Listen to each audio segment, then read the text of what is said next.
There are two ways to think about the observational units and variables in this particular graph. The way I was thinking of them and the way the answer choice is set up is if you look here, it says that this is by units sold. So you could think here of the observational units being like a video game that was sold or purchased.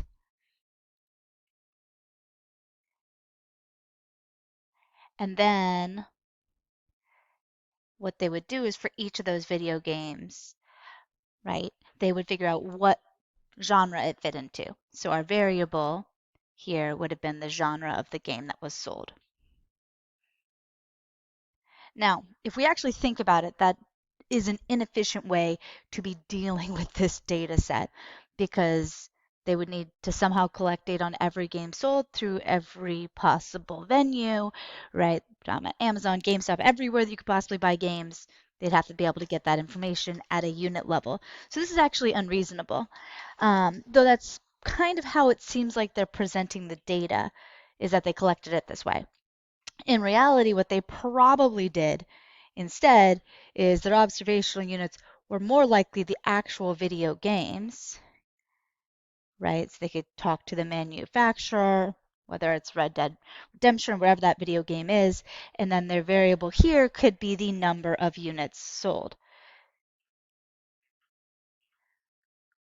right? So for each video game, they'd have the number of units sold, and they'd actually have a secondary variable for that video game, the genre of that video game. So then they would have to collect all of that and say, okay, so what does Red Dead Redemption fall under?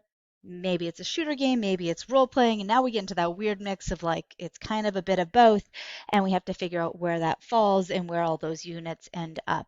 So at the way the data is presented, it seems like what's in red, what the correct answer was to this question, the way I wrote it at least. But in reality, the way it was probably collected is more likely that they had the information at a video game level and they collected two variables, both the number of units sold and what genre it best fit into. Um, we got to go with best fit into because of the fact that this is in a pi-ish chart, which means this all sums to 100%.